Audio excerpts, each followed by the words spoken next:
Welcome to the milk bar. Welcome to the milk bar. Welcome to the milk bar. Welcome to the milk bar. Welcome to the milk bar. Welcome along to episode 665 of The Milk Bar. Jason Forrest here with you as ever. And coming up on the show this week, TJ Hill shares news of his latest book, even though it's under a different nom de plume. We will also be hearing what's going on with the PQA Academy, as some of their students have recently won a film award. We'll be nattering with the team behind Dynamics Rock and Pop Choir, as they have got a great concert coming up to mark their 11th anniversary this May, and your chance to join the choir too, as they have members from around the Midlands. On top of that, we'll be nattering with Rob Cheesewright about the ongoing work being done following COP26 and whether the nations are moving on as fast as they implied they would when they got together last November. And also, we'll be hearing the world of Dougie Wright. Our Dougie, he's got a brand new single out under that name, working with Steve Nutter. It's going to be well worth a listen as we have a chat with him a little bit later on the show.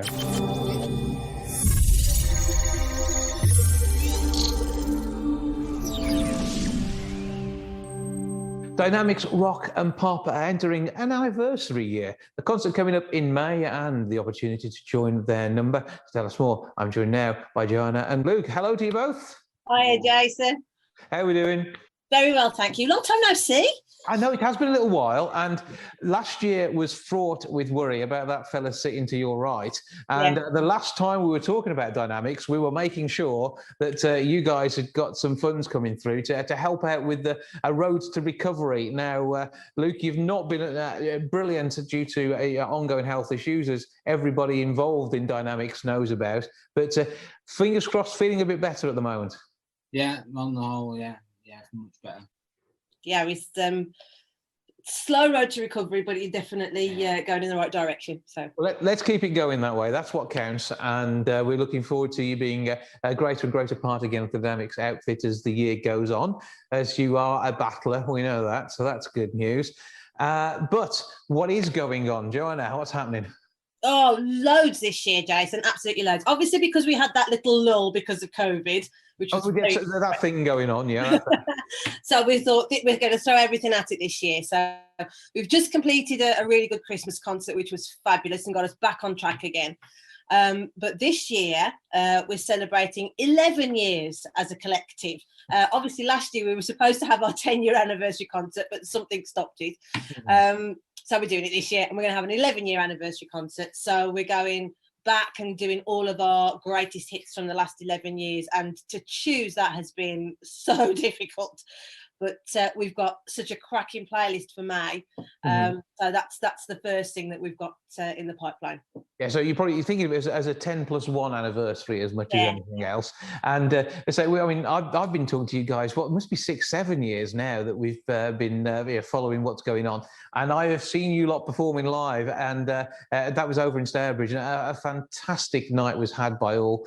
And really, it is all about the sound, but it's also about getting people involved. And your members pay to be part of a brilliant choir. It's a community group as much as anything else, with the chance to perform on top of that in front of all the friends and family. It is. It's developed into such a community. It's so much more than a choir now. I mean, obviously, with the trouble that we've had over the last year, they've become family and they look after us, and they're absolutely amazing. So we meet weekly for rehearsals, and we also have a bit of a social during that, because we've got a bar where we rehearse. So of course we all gather around and have a good chin mag as well, which is brilliant. But we do loads of socials. We've just had a Christmas party. We've got a Valentine's party coming up. We've got a summer ball coming up. We take them away on trips. We just have an absolutely brilliant time. And during lockdown, we did quiz nights and we do all sorts of things. So it's when you get involved with it, you can get involved on just the singing level, or you can just get as completely immersed in it as you want to. And we try to do something every couple of months. So there's an event to look forward to every couple of months. And it's just a cracking group of people. And as much as some of the songs are going to have solo moments in them, you don't have to be a solo singer. You can be part of that brilliant group that gives that the thunderous backing to maybe someone who's singing a solo part. But all the songs are geared, so there is something for everybody of every level. Absolutely. We take anything from the 1950s to the current charts, and it's all stuff that's been in the charts. So it's everybody knows all the songs already, and then we We've got a live band. We've got a 7-piece live band who are phenomenal, absolutely brilliant. So I think that's pretty unique that we get to rehearse with them every week. Now, is Luke back on keys yet, or are we still waiting a little while for that? You're coming back, aren't you? You're not 100% back. Well, he's working his way back. So we've got Michael, who usually is on saxophone and trombone. He's also a pianist, so Michael's jumping in as well. So Michael, thank you very much. Yeah, but again, it is all about a team effort, and you've been in good hands whilst you haven't been able to do everything you would normally do. But I say the thing is, Joanna knows how to lead an event. I think I probably just need to leave it there. That's it. But you, I mean, as far as choir masters go, you are absolutely awesome. I love the vibrancy of everything that happens on stage. And again, this is all part of that energy. You might think you could never get up on stage and sing. Actually, through dynamics, you could. Yes. When people come to me and they say, "Oh, I could never join your choir, Joe, because I can't sing," and I have a rant. So because when you're in a collective, everybody can sing. Everybody can sing, and there's something about singing in a collective and giving it some welly and really having a good sing. Everybody's in tune. We never hear anybody being out of tune. Yes, if you were to pick people out and do a solo, the worries come. But when they're singing as a collective, there's this sort of joint heartbeat, this joint sort of force. I don't know what it is, but everybody sings brilliantly. So anybody who thinks, "Oh, I can't sing," yes, you can. When you're in a collective and you're belting it out, everybody can sing.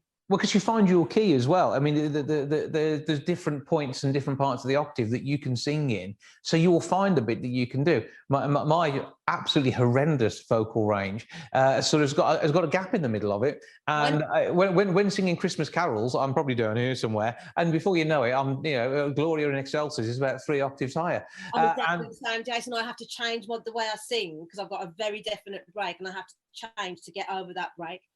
And it's doable. You can do it. So you can have fun, enjoy yourself, be part of a great social group, be there to share times, good times, and be part of a choir family. And I say Dynamics has got members from all over the Midlands. Yes, we've got quite a big demographic. We actually found this out during COVID because we had to deliver some letters to people. So we were driving around, and we drove around to all our members, and it's quite a big demographic, isn't it? Sort of Hadley to Willenhall, is it? And obviously lots of people within the Dudley borough, but yes, we've got people. We had people from Bridge North at one point, didn't we? So yes, the demographic is quite large, but people just they love it. They love their Tuesday nights with us, and people move heaven and earth to be with us, don't they? Yeah.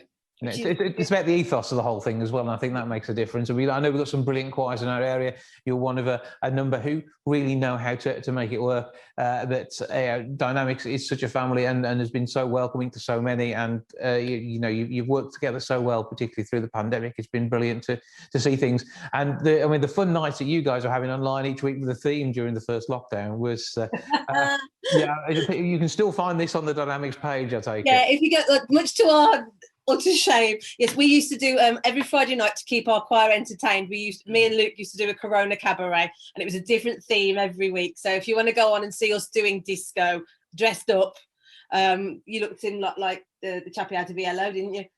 And we did a country and western night where we had an inflatable horse. Nothing. Basically, the Amazon man kept coming to our house every week with a new prop, and it was very well received by choir. It made everybody giggle, and they're all still there on the Dynamics page. So we've got lots of videos. So if you want to see the nutters that lead the choir, you can see us. But more importantly, there's videos of the choir as well and what we get up to, and you can see what sort of things how we perform and what we do. And we're just a little bit different, I feel, because we do quite a bit of choreography. Nothing too horrendous and too strenuous, and it helps us remember the lyrics because we don't have lyrics on stage. We learn the words, and it's great. It's absolutely brilliant. Yeah, I'd say musical mayhem doesn't even start to cover it, but it is jolly good fun, which is the bit that counts. Right, so now, it is January. Everyone's recruiting for everything. You're recruiting for new members if people want to come and join, and I think you're working towards a kids group at some point during the year as well. So I am indeed. Yes. Posted on that one, and we'll had on that. People start already this year, so we've only had one rehearsal so far this year, and we've already had 8 new people start. So that's really good. And you'll always find a stage big enough to accommodate everybody who wants to be there. Big up the Dudley Town Hall. Take it over, Dudley. That's what counts. But as I say, members from around the area, it's absolutely awesome to see what you're doing. Give us all the details of where we find you and how people get in touch. Right, so we rehearse every Tuesday at Parkses Hall Social Club, which is in Woodsetton. We rehearse between 7 and 9 o'clock on a Tuesday night, but obviously, like we've said, we have a little gap in between to sort of have a drink, and some of us stay behind afterwards for a chat. So it's quite an easy night. It's £4 a session. So if you're there, you pay. If you're not there, you don't pay. It's £10 membership for the year. But the first session that you come to is completely free to see if you like it. So free taster session. And I think we're massively competitive compared to other choirs in the area, because we want to keep it accessible for all. So if a family wants to come and join us, then they can.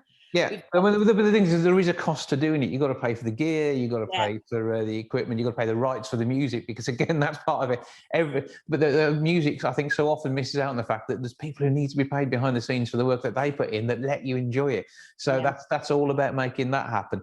And so £4 is nothing for a hobby, is it, to be fair? I don't think so. I think we like I say, we try to keep it reasonably priced so that people want to come and don't have to worry about coming. So. Well, brilliant work. Keep up that good work. Keep looking after that man there with you as well to make sure we get everybody back up to speed. Thoughts with you on the problems you have had, and I know you're going to build out of this and have even more fun during your 11th anniversary year. And 11's obviously going to be the new, absolutely fantastic. And Legs 11, I dread to think what you're going to do with that as maybe as a theme at some point. So, well, I've got an idea now. There we go. Right, Luke, put your legs away. So we will see you soon at some point during 2022. But do get in touch, get involved, and become part of one of the Midlands' most loved and most caring choirs. Luke and Joanna, thank you for joining us. Thank you, Jason. Lovely to see you.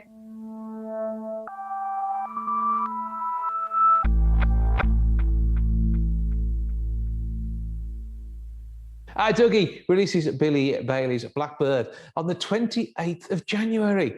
He's here now to tell me more about it. Hello, sir. Good morning, Jason. How are you? I'm good. I trust we find you well. Yes, fine. Well, I hope so. That's good. That's what they're telling you. You're all right. That's what counts. So what is going on here then? Because your drumming is an absolutely awesome sound, brought to life so many pieces of classic music over the years. And you've got this single in your own right now. What's happening? Well, I've been into vocal things since I was a teenager almost, really. But, doing talent spots in local areas. Yeah. Particularly the one where I lived in the north of England. And I fancied myself as a singer at that point. Well, but the drumming took over eventually. But I finished up being part of a 4-part harmony group when I left my original band, the John Barry 7. Yeah. And I joined a band called the Ted Taylor 4. That was in a nightclub in London, the Jacko Clubs. I was required not just to play the drums, but to do vocal things also. This was all written and arranged because it was clever stuff in those days. You know, everything was written down. And it's good if you could sight read things as well, be able to go straight in and read it and sing it. I wasn't so good at in those days. I've improved a little bit since then. Had a bit of practice. Yes, but I've always listened since right when I left the nightclub. I became a freelance, of course, and it's on 70 top 20 hits, 15 number ones, and I'm proud to be able to say I can still talk about it and remember them. And but the thing is, on all the recordings that I did, I always used to listen to the lyrics of the songs, particularly the Walker Brothers things as well. Because there's some of the songs that Scott Walker used to do were absolutely great, and this has encouraged me to be a vocalist in my own right, years on, decades on, if you like. And I met up with this colleague of mine, this itinerant musician called Steve Nutter, and together we've been producing stuff called Wright Nutter Productions, which is a natural because his name being Nutter, my name being Wright. What can you do about that? You can't go wrong with that, can you? I've been doing vocal things and putting experimental things. which some guy said, I can't book you because you're an experimental band, experimental artists. And of course, my roots are in jazz, which is, takes me back a long way. And I can go back a long way, Jason. But the thing is, I've been putting together various things at the piano and doodling about, and I thought, we might get some mileage out of this stuff. And so from then on, Steve and I started to put things together, and here we are. Well, yeah, and we're going to take a listen to the track in a moment or two's time. And I mean, you've probably got that many people. I mean, people list influences, and the people who normally list influences list people you've worked with. Whether we're looking at the likes, I mean, Bowie being one of them. But so I mean, so many names in your back catalogue of drumming work. It must be hard pressed to find an influence who you haven't already worked with.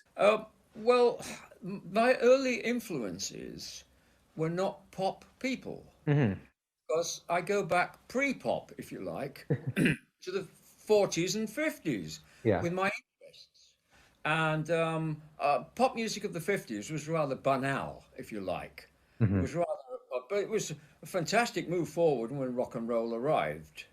But I wasn't interested too much in rock and roll at that time, because years earlier, when I was still at school, in fact, I started listening to something called jazz. And of course, jazz was popular music in the late 40s and 50s. Yeah. It was pop music of that time as well. And the first time I heard the word jazz uttered was by a classical conductor, of all things, Maurice Miles, the conductor of the Yorkshire Symphony Orchestra. He uttered the word jazz, and he said, the trombone section of the orchestra now, it was a school trip, you see, and we were all watching this orchestra. But he was saying, the orchestra will, the trombone section of the orchestra will now play for you some jazz. And that's the first time I ever heard it from a classical guy. And which is right. And anyway, I thought, I like this stuff. But I'd been influenced and introduced to popular music and boogie woogie, which was a big pop thing in the 40s. Well, way back before that, well, because it's boogie woogie fun jazz. Is that how we should say it? It's a kind of rolling piano style. Yeah. And of course, the greats of the piano were all black guys from the blues artists of the 20s and 30s. And I used to listen to this before pop music arrived, if you like. And I was influenced by all this. And of course, eventually, I thought, yeah, I really like this. But it was all trad music I was listening to. Then suddenly, I heard this changeover to modern jazz, bebop. And I thought, hey, what's going on here? This is great. And I started, unknowingly, I suppose, I was listening to the guy at the back, who was the drummer. And I can mention amazingly amount of drummers from the 1920s and 30s. That's where all the greats arrived. That's when they arrived. But some of those guys were influenced by the drummers from the American Civil War, which was the 1800s. It's quite a tradition then. We're going back a fair few decades here. Yeah, well, the drumming thing took over, you see. Yeah. And I thought, I'll give it a go, see if I can hack this. So I got myself some drum lessons at the local music shop in Leeds, where I'm from. And it was a good drummer, Alex Sidebottom, good Yorkshire name. But he didn't like calling himself Alex Sidebottom. He called himself Alex Siddy Bottom. A novel way of saying Sidebottom. So there's a lot of madness attached to what I've been doing the other years, but that's great fun because it keeps your mind active anyway. And you've just about made a living at it, haven't you? I'm surviving. That's what. I think I don't know about this, but I think I might be the only surviving practicing drummer from the early '60s on the session scene and all that. Well, I say that session work has seen you through, and as I say, the number of hits you've appeared on. And has this also meant you've gone out on the road as well when you've been working with these bands in the past? I never went out on the road with the bands that I worked with in the studio. What we did in the studios, all the people in the studios were covered by the backing bands of the artists when they went out on tour. So what we played in the studio had to be copied on stage by the bands that they were working with. And when you're a skilled session drummer, actually, you've got you're giving them a lot to live up to when it comes to recreating your work. Well, yeah, but the thing is, Jason, you can't be too technical, otherwise it ceases to become pop music. Mm-hmm. You're moving from the genre into too many improvising ideas. Pop music is not about that. Jazz music is, but pop music is not. You see, I use my jazz technique to take into the studio with me, and I took ideas into the studio from my jazz genre earlier, and it paid off. But I simplified a lot of my drumming from what I used to do. Well, I mean, my drumming now is not as fast as it used to be, if I can say that. But the thing is, I find it more interesting to play drums now, because I can pick and choose where I'm going to play things, how I'm going to play things. But if you get too technical, you say, I was stopped in the middle of a track once by the producer, and he said, Dougie, he said, you're getting too busy. Well, I thought I was enhancing the track. This is a common fault with drummers. They get too busy. This is the one great thing about people like Ringo Starr and Charlie Watts. They laid it down, and they did exactly the right things for the groups they were working with. Yeah. Well, we've got exactly the right thing for you now with Billy Bailey's Blackbird. Explain a bit on the story of the song before we take a listen to it. Well, there are two songs which I like to couple together. I call them double wrapped, because the original, they are old jazz numbers. Effectively. Bill Bailey, Won't You Come Home, Bill Bailey, into Bye Bye Blackbird.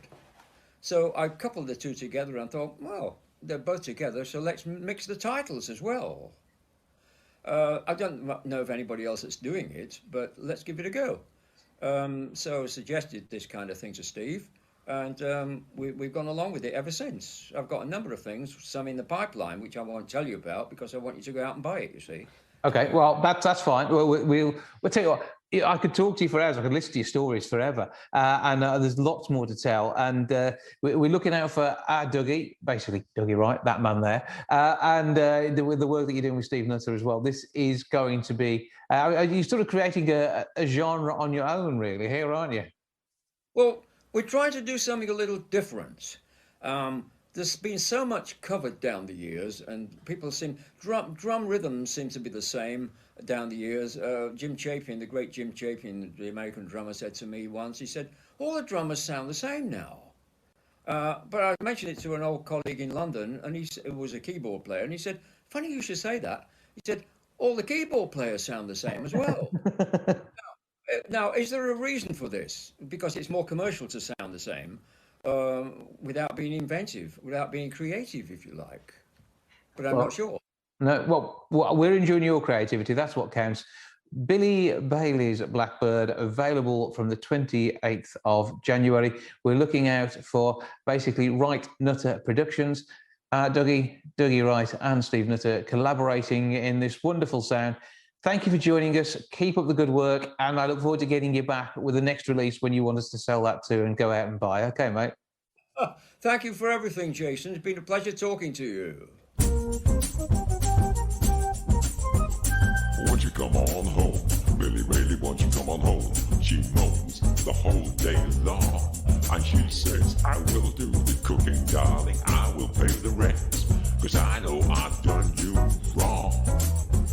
Remember that rainy eve when I drove you out with nothing but a fine-tooth comb, nothing but a fine-tooth comb. I know I'm to blame, and it seems an awful shame. Billy Bailey, won't you please come on home?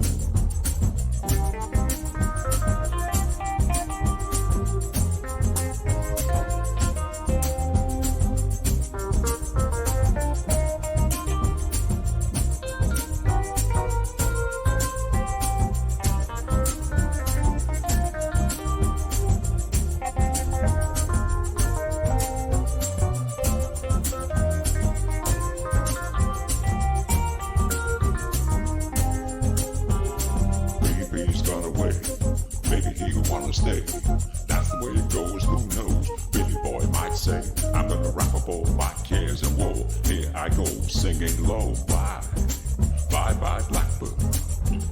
Where somebody waits for me. Sugar is sweet, so is she. Bye, bye, bye, blackbird. No one here can love or understand me.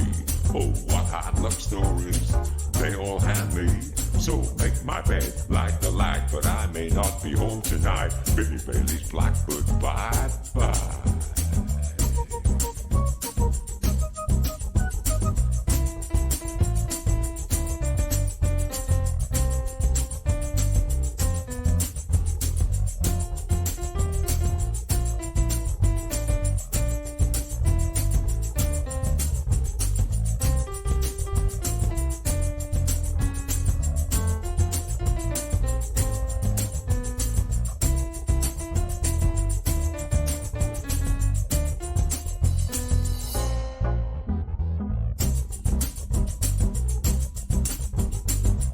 He's gone away. Maybe he'll wanna stay. That's the way it goes, who knows? Billy Boy might say. Billy Bailey's Blackbird, Billy Bailey's Blackbird, bye bye.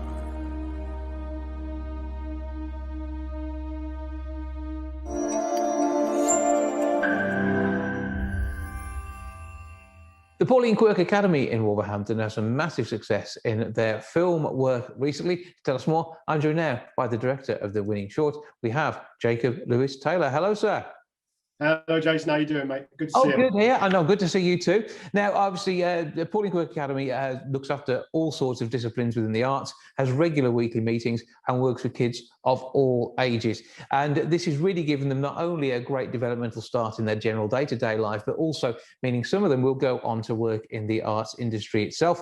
You have two of the team behind the film. Tell us more about what's been going on. First of all, by no means credit me as the director, Jason. I am the teacher of film and television here at the Academy, but the work both on and off camera has been done entirely by the students. Obviously, you can see we've got two of the students here. My job is just to give them the skills and the toolkit to go forward into their lives and their careers, whether it's as filmmakers or not. The beauty of film as a medium really is that it's that wonderful marriage of discipline and expression. It's a wonderfully expressive medium because you can really talk about anything through the storytelling process, but the filmmaking process itself is often very rigid and very disciplined, and it gives you both ends of that spectrum that you're going to need throughout your professional lives. So as far as the work is concerned, it is all on these guys. So if you want them to tell you about the film, these two are the people to talk to, because we have one of our lead cast members in Imogen over here, and we have one of our crew in Logan. Yeah, Logan's been working on sound. Imogen, you play one of the lead roles. So tell us the name of the film to begin with and how the story progresses. So the film is called In My Heart Again, and basically the whole thing is we have these two friends, and you know, they're just like kind of average friends, you know, very close. But then eventually, as they get older, the boy ends up moving away. And so the girl back at home is a little bit, you know, she's a bit upset about it. They've been friends for a very long time. So, you know, kind of them being split up does damage the friendship a bit, but they try and stay in contact. They stay on the phone and everything. And that carries on as they progress, you know, even older. And then this is coming near to Christmas. The girl and the boy are kind of like maybe teenagers, and, you know, they're kind of progressing through their lives. So the girl starts wrapping a Christmas present for the boy to send off to him when she hears a knock at the door, and she goes, and he is there wearing a present that they've had from many years ago when they were younger, and they've kind of just connected back again as friends, and they're back home together. And through the work that you do at PQA, obviously you're a group of friends there who have come from all different backgrounds across the city, and but with a common interest. And telling stories like this and the way in which you work as a team, it must be great then to tell a story of friendship and maybe reflect some of the ways in which you all interact at the group. Well, one of the great things about the filmmaking process is that you can get a group of people together, especially when they're young filmmakers and young practitioners like them, is you can get them together. When they put their heads together, they're able to tell a story that really resonates with them as an age group and as a group of individuals. You know, we were given essentially carte blanche to tell whatever story we wanted, as long as it was based around Christmas time. And when these guys got in a room together, they really wanted to tell a story all about the distance that they feel at Christmas time, whether it's because of the pandemic that we've been experiencing, or whether it's because of the fact that technology has such a massive impact on our lives. I mean, there's a couple of scenes in the film where we tell the story through FaceTime, which is a bit of an interesting filmic device. But you know, they got a chance to tell a story that was really resonant to them, and I think that's probably one of the reasons the film had a bit of success in a national competition, is because it spoke to them as an age group. Yeah, and obviously you're helping guide them through the use of the equipment and the media and the way in which they can tell a story that they may not have thought of, and then it's getting that to, as a seed, and then they sort of develop their own ways of doing this as they then go forward. But I mean, so someone like Logan, obviously you don't have to be in front of the camera. It might be something you choose to do, but you don't have to be in front of the camera to be part of it. And again, you've been learning about the world of sound and trying to record sound on something like this without the boom mic turning up, as we so often see in some of the professional productions out there. That can be hard work in itself, can't it? Yeah, it can be really hard for me, yeah. But you have to work a scene, look at it, and then learn how you can actually pick up the sound so everyone can tell what's going on. Yeah, without the sound, it's like you can't really tell a story. It's just like with visuals and sound, they just work hand in hand together. It makes the movie. He's absolutely right. You cannot really have one without the other. And if unfortunately one member of the team or a group in the team drop the ball on one or the other, it hinders the film. I mean, there's a great quote from Michael Keaton, the actor, and I can't remember the context of this quote, but I remember I brought it up in class before, where he says that filmmaking is a team sport. And it's absolutely right. You have to have every single member of that crew working well in tandem and communicating in order to make a good film. And that's one of the skills that we try and impart in film and television as a class. You know, we have kids all the way from age 6 up to age 18 on set making films, learning to work within a team environment through the medium of film. And that's where a film like this works so well, is they had to put their heads together. They had to work well as a team in order to get a competent finished product that an audience could enjoy. Yeah, so a National Film Award, which is absolutely brilliant, and long may the sort of success that PQA is seeing there continue. I say it's not just film and TV, but it is across the board in so many of the areas. But this gives them an understanding as well. You sit down and watch a TV show, and you start to learn that actually, you watch something like EastEnders, where they may have the luxury of having multiple cameras on different parts of the scene. But you look at other programmes, and it might be someone's gone offset, and when you're offset, and you're actually working in the real world rather than somewhere which has been built specifically for a program like Coronation Street or EastEnders, you start to watch how camera angles are being done. So they've clearly filmed the scene twice, and one from one angle and one from another. And if you're looking at a person's perspective on something, you start to see that when you get that understanding. And the kids start to analyse the programs that they see and learn from watching TV, as well as then allowing them to make it themselves. Absolutely right. I mean, you know, when you turn your brain off and you watch a finished piece of film or a finished piece of television, it can almost seem like magic that's sprung up automatically. But actually, there are so many technical sides to the filmmaking process that a lot of people don't even know exist. I mean, Logan, for example, I mean, what did I have you doing on the last day of shooting? It was like -2 outside, and I had to go and put a massive black blanket over the window where we were shooting the scene, and to block out the light. And I had to stand there for like a full 10 minutes, just putting up this blanket in -2 in my little jacket and just going, please. I mean, poor old Logan's suffering for his art, but this is a great example. People don't realise that there is someone on a set holding a piece of polystyrene or a piece of fabric, oftentimes, blocking the light from the sun, so the lens isn't flaring out with the light, so you can get a good shot. You know, people don't know that these jobs exist. And one of the things that we do here in film and TV class is not only introduce them to these slightly more esoteric, slightly more alien film roles, but also introduce them to the idea that roles like this are part of the process of teamwork. You have to, you know, get your hands dirty, roll up your sleeves and do the job to make the product work to make the final film come to life. Mhm. You know, and we've got, for example, we've got one of our students on the set of a BBC funded short film today. And I know, and I have every confidence that he's going to step on set today and look at every single member of that crew working together as a team and know exactly what every cog in that metaphorical machine is doing. So he's going to be able to step on set as an actor or as a crew member. He happens to be an actor today, but whether it's as an actor or a crew member, he's going to be able to step on set with confidence, roll up his sleeves and work as part of that team. And what PQA do is you get a background to all of that. So it could well be you may be the star of one show, but then next thing you'll be actually holding a camera or doing that, if again, that's skills that you want to develop.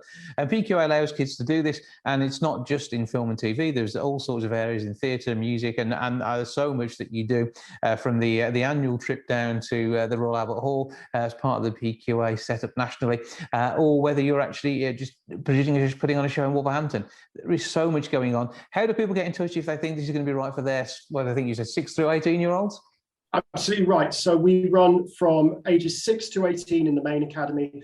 We do also have another group that we call Poppets, which is from ages 4 to 6 for our younger ones, who run shorter sessions that are more appropriate for their particular age group. But if you do want to get in touch with us, you can find us at www.pqacademy.com. I'll say that again, just in case you missed it. That's www.pqacademy.com, or you can give us a ring here at PQA Wolverhampton on 07838 115152.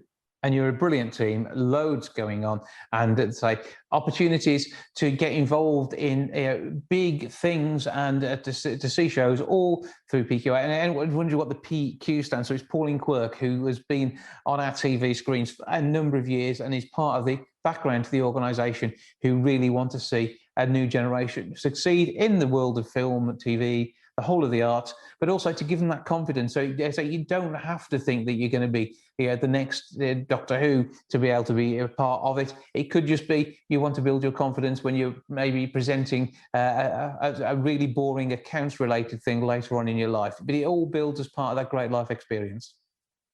Absolutely right. If you can train a little bit as an actor, as a dancer, as a filmmaker, it's going to give you skills that you can bring into any professional environment, whether it's a stage, a film set, or an office. It doesn't matter. It gives you that confidence for the rest of your life, and that's what we're all about. Oh, Jacob Saylor and the team from PQA, thank you for joining us. Have a great time. We look forward to your next success, and of course, to more people getting involved in what's a brilliant academy in the heart of Wolverhampton. Thanks, Jason. We'll see you soon.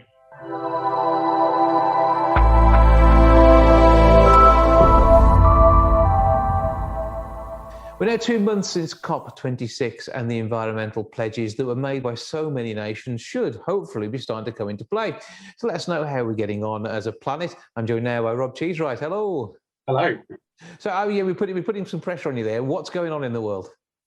Yeah, well, the first thing that I'm very conscious of is that it doesn't feel like 2 months since COP. Someone said it to me the other day, and I was like, really? It feels like months ago, because the world seems to have moved on so fast, and Downing Street's at least had about 30 parties since then. So it's very hard to say. I think the difficulty is so much of it's happening in secret. So the UK still has the presidency at COP, and we haven't really heard much from Alok Sharma, who ran COP on the UK's behalf. But I think the promising thing we have heard is that Egypt, which is hosting it sort of next autumn, has said it thinks, it's confident that it can get more impressive outcomes. So if anyone who remembers what I was talking about a fair amount last time, the aim was to keep 1.5 degrees of heating in play, but all the commitments that were made in November didn't really get us there. So Egypt is confident that we can get a bit further than that. So it's all still to play for. It seems like the world has almost got a bit distracted by other things rather than the environment. At the same time, in Australia, we had 50-degree temperatures last week. And we've got horrific fires in North America. So, climate change isn't delaying. That's still happening, and it's getting worse and worse. And but it's gone a bit quiet in terms of public announcements on climate. The UK government doesn't seem to have done a huge amount since November. And, anything could be happening in the UK government, and we wouldn't know about it because the press has decided its current agenda is they're picking up on events which although may be upsetting to people, actually have no relevance to anything that's going on today. And it's really about time they started picking up on the real relevant stuff, which is things like the environment. I think that is the big challenge, isn't it? Because what's happening with what's going on, and its importance could be that if it brings down the government, that's huge, and that's kind of what everyone's gunning for. But at the same time, it's massively distracting everyone from delivering actually real policies for it. I can't think of the last time that the government actually did something that was meaningful. Announced a policy on pension reform or older age care or anything. There's no real drive to do anything. So we seem to be stuck as a country. I sort of take more hope in a weird way globally. I mean, the launch of Don't Look Up, the Netflix film, around the story of the film, and I won't ruin it for everybody. It's a comet heading towards Earth, and essentially the comet is a metaphor for climate change. And that's got hundreds of millions of views, and people seem to love it. So I think almost public awareness and public consciousness gets bigger and bigger all the time. And actually, I think that's probably why I think in the end the politicians will catch up, because we're all ready. We in our home lives we're doing these things. We've been recycling for years. There are people that have been doing veganuary and reducing their meat uptake. People are, was the second best selling car in the UK last year was an electric car. We're all starting to make these changes in our lives, regardless of whether the government steps up to the plate or not. And I think that will only accelerate. I think we will do it. I think us, the great British public, normally put our shoulder to the wheel and get stuff done.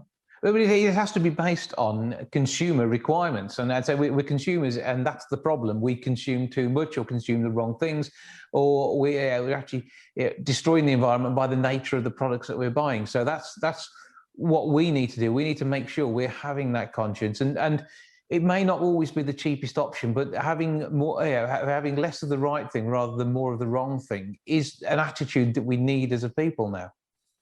Yeah, absolutely. That was the big theme of an article I wrote on Pinwheel's website recently about low carbon diets, and around better to have less but higher quality meat rather than lots and lots of low quality meat. And you can often lead a better life, have better quality things if you do it the most environmental way. It's logic that certainly my parents and grandparents had, buy cheap, buy twice, and actually you're better off buying something better quality, and then it will last longer and it's more repairable. Now, obviously, if you can't afford to do that, you can't afford to do it. But it's actually one of the sad things in life, is that people that can afford to do that actually get better off, because it lasts 3 times or 4 times longer than the cheaper thing. So I think being careful about what we consume is really important. And actually, as I say, it's one of the things that we've been focusing on a lot since COP26 in what we're doing, is we've been looking at detailed guides on how people can do this stuff, because I think that's the really hard thing. If I said to you, well, how do you get solar panels? Do you know? How do you a heat pump or an electric car or any of these things? Where do you start? So we've been putting how-to guides with really kind of factual information in there, not just they're good or bad or whatever, but how do you do it? Who do you call? Which website do you go to first? What things do you actually need to think about before you even start? Is your house likely to be ready for it? That kind of stuff we're starting to put out there. And there's good and bad in everything. I mean, if you've got a car that's perfectly working order, 3 years old, having an electric car this year actually is going to be worse for the environment than you continuing to use your old one, because of the cost of manufacturing these things. We have to look at when things come to an end of a serviceable life, that is the time at which we want to replace them. And again, this is what we need to think about across the board. Do you need the latest mobile phone? I didn't upgrade my phone this year. I financially, that was a sensible move for me, and environmentally it's a sensible move, because I have stopped another phone being produced that's unnecessary. And you might have multiple devices to do different things. Well, sweat the asset, make it work as long and hard as it can, and that's the sort of attitude that we need, alongside then making an environmentally friendly choice when we need to change. Yeah, exactly. I mean, that sort of almost throwaway society, I know that's a cliche, that didn't exist until quite recently, did it? And I did change my mobile phone this year. I used to have a Fair phone, which is a really ethical type of phone. Sadly, it didn't work as well, and it lasted about 4 years, but I had to get rid of it. I got a refurbished phone this year for Christmas, actually. My wife got me a refurbished phone. So, even when you get a new phone, you don't actually have to create new electronics. You can get one that is as new, and it's not adding to the piles of waste in the world and creating new emissions as a result. And you're right about electric cars. I mean, they are absolutely the best thing to buy if you need to buy a car. But if you don't need to buy a car, keep your old one, because the embedded carbon is massive in a car. And not only that, but try not to use the car at all. I mean, the thing that I'm so excited about with electric travel is our e-bikes. There are now bikes that have a range of 50 miles. These you can get to the point where, and cargo bikes as well, so you can even transport your shopping in them, where for trips of sort of 20, 30 miles, which is, most of us very rarely do trips over that. Getting to the point where the car might not be the best answer at all. Yeah, and so an increase in use on public transport, greener public transport would be a useful way of doing it. Public transport that actually goes where you want to go as well. I think that's one of the things we need to address. As it is, I remember from my youth, and we probably had more buses then because it was during the advent of the community minibus, which was a scheme that was sort of run, and there we end up with these bus routes which are slightly less environmentally friendly because they got a big diesel bus on it rather than the little minibus. Now, more minibuses is more carbon than one big bus, but if it can take a car off the road, actually, it's not a bad thing. So we need to look at the way in which this sort of structure works, and that is government. That's something that we can't do without them, yet we can control other things and demand from our MPs what we need to make our lives right and more environmentally friendly. So we can do things at a pooled cost rather than at a greater one to the environment. Absolutely, and that is the role of government, isn't it? Where they can make bigger choices on all of our behalf to help. There's the really sad stories around rural bus routes that are now being closed again, and parts of where I grew up, you got a bus in the morning and a bus in the evening, and that was it. So if that didn't work for your shift where you're going to work, you couldn't use public transport. So that is a real challenge. A lot of what we just talked about there, it's electric cars, mobile phones, is actually thinking about the situation as a whole. We hear so much about climate change, and of course we do, because we've got about 8 years at our current rate of consumption before we will miss that 1.5 degree target. If we miss that 1.5 degree target, we cannot control what happens next, whether it's the ice caps start to melt and release more methane that makes the warming worse, the floods and the fires that will happen. You can't really adapt to it. We talk about climate adaptation, but there are really rich, well-adapted countries like Germany, Belgium, Canada, America that are suffering from this. The UK could be next. It doesn't really discriminate on geography.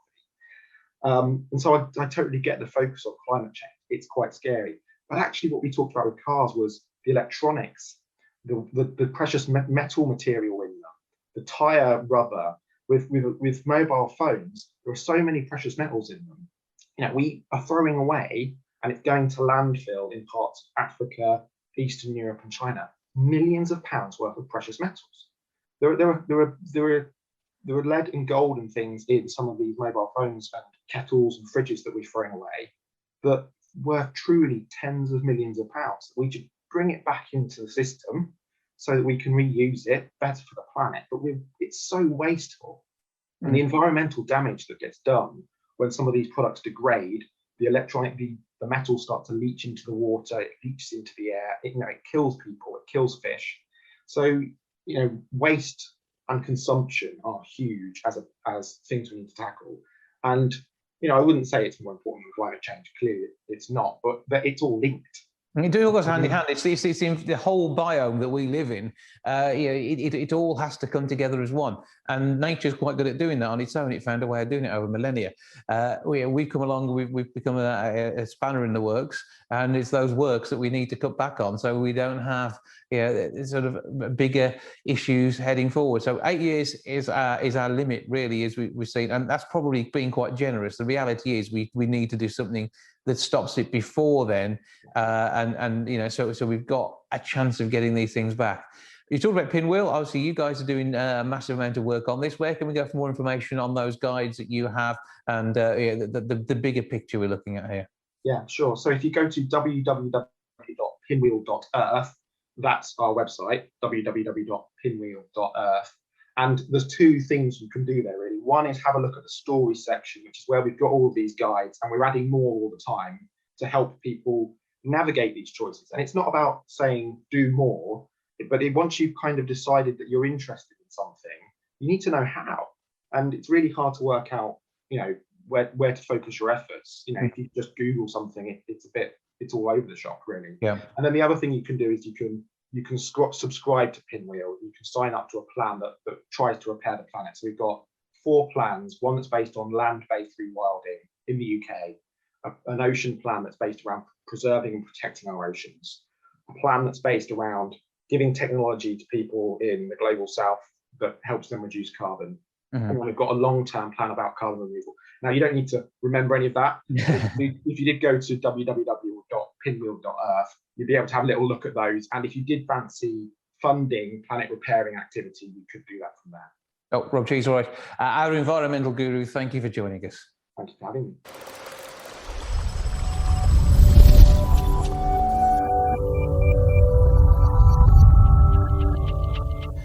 TJ Hill has a brand new book out and is here to tell me more about it. Hello, sir. It's a collection of short stories, poems, a modern day. The theme talks about modern day life. It includes artship, romance, and ghost stories. And the manuscript for this was actually lost. It was actually lost. This was actually sent in about 3 or 4 years ago. Yeah. And it had got lost or something on their system and I never knew any more about it. I thought it had been forgotten all about it, and they contacted me. They said they found it on the system and they put it together. This was a name I used when I was studying. So what name is it under? The name the book under is under Edward Jacob Chaplin. So a different name to that we used to with your usual TJ Hill. So this gives you a whole new set of audience potentially who come into your work for the first time with a new name. It has all kinds of stories and even letters that I wrote when I was doing a campaign for UK for the TV license. They even put that in. Okay, so you're going to share a poem with us. What are you going to read? The poem is actually based on that one it's based on the idea from Wordsworth, but this one's called Artship. It's based on an homeless person. It's called Artship. Whilst we keep our heads, those in government departments are losing theirs, blame us for their downfall. We trust them not to care a lot. They think of only themselves and not others. Treat each other, tired of listening to their lies and not speak a word about it. Keep our thoughts to ourselves. Treat each other the same. Can't take the truth and talk to their face or get through to base. Talk with friends or walk between crowds of people through town centres. Forgive them their pain. They have to stand in the rain. They too have to stand in the rain, waiting for a train. Watch them wait and pass them by. Have no dealing with hate. Them not be man or woman, and breathe not a word to them about your dreams. What they don't know can't hurt them. They never be told or out in the cold. They're not human, putting people out on the streets with no fruit to eat or shoes for their feet. So obviously a lot of social commentary. That line actually came from an homeless person that I was walking around the town at the time in Wolverhampton, and he was muttering there. He muttered, "Oh no, I've got no fruit to eat or shoes for my feet." Yeah. But it's actually based on the idea of the one called If. I'd actually read the poem If, and I decided to write this one so it would make,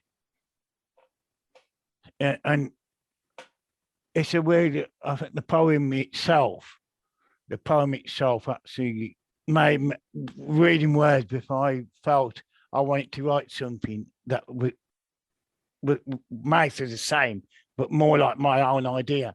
Mm-hmm. So I decided on art. The reason I called it Artship because I wrote it on the time when they had the universal credit come in. Mm. And people, I read a lot of articles about people being on the streets and people losing their homes and suffering. So, and there was a line in one of the newspapers says, people suffering hardship. And I decided to use that line for the title. Well, obviously, with that and the other works in the book, you've got a selection of pieces which are going to reflect a period in your life when things were a bit. I do feel that the book, and the reason I got the title is from a song by Dickie Valentine. Mm-hmm. He did a one-off. I was listening to a program on one of the Sundays. I was watching a program called Spotlight TV. Mm-hmm. And they had a song on there by Dickie Valentine, a one-off and a one-hit wonder, and it was called "The Finger of Suspicion," and that's where the title came in. So that's where the title of the book came from. Yes, a wide range of different subjects that you've picked up, and over a period of years, I suppose it took to pull together. I felt that when I heard that song, it meant something to me because it was about when I was growing up and when I was. It was only a one-hit wonder, and I thought the song meant something. Mm-hmm. The title itself actually meant something, and this poem to me meant something to me. It means that there are a lot of homeless people out there, and I thought that they needed a voice. Mm-hmm. The homeless people needed a voice, and this poem is actually it is actually standing up for the homeless people, showing the government that there are a lot of homeless people out there.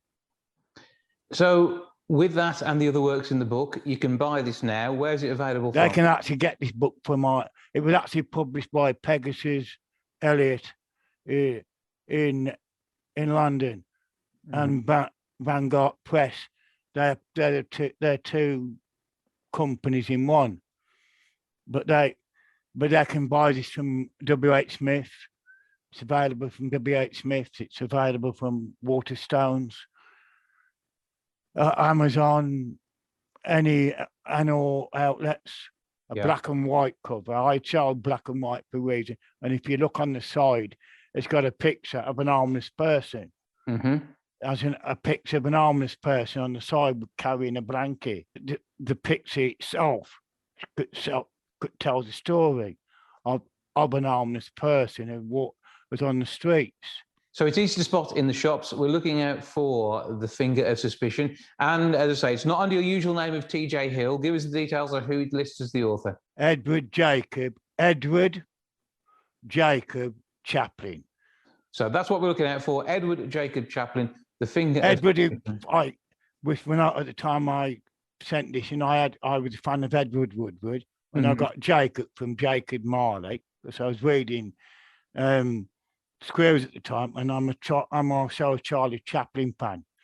I grew up watching some of the Charlie Chaplin films, and I've collected all stuff on Charlie Chaplin, and I feel that in some respect, it's sort of a dedication to him as well.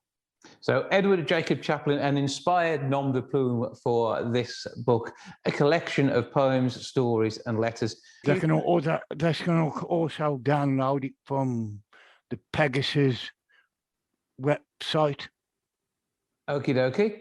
So have you got anything else coming? Download it from Pegasus website. Do go out there, do buy the book, and read the poem about the homeless person. You may understand what it's like for people to be homeless. Mm-hmm. There are stories based on letters, poems, winter stories, Christmas. There are 3 Christmas stories in there. There's also a couple of Elvis Presley stories in it. There's a story in that, 3 stories on Elvis Presley. So quite a collection of works there. The total page numbers is 166.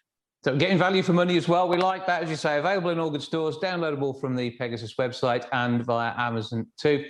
I do feel that there are lots. There's one here called Winter, very small poem. It's called Winter.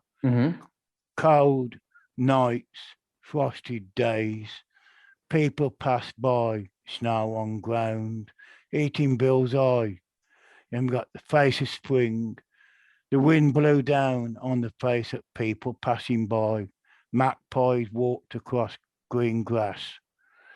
Spring popped its head up and said, I'm here.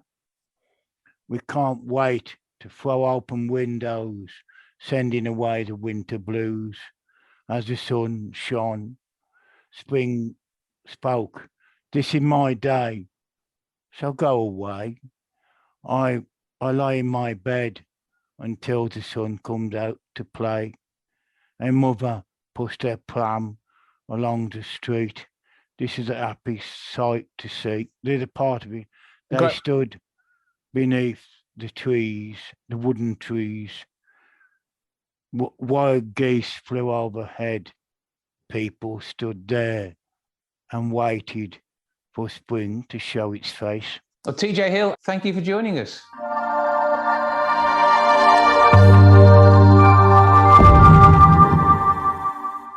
Well, that's a lot for this week. Thank you so much for joining me. Back with episode 667 next week. I'll see you then. Ta-ra for now. Goodbye from the milk bar. Goodbye from the milk bar. Goodbye from the milk bar. Goodbye from the milk bar. Yeah. Goodbye from the milk bar. Yeah.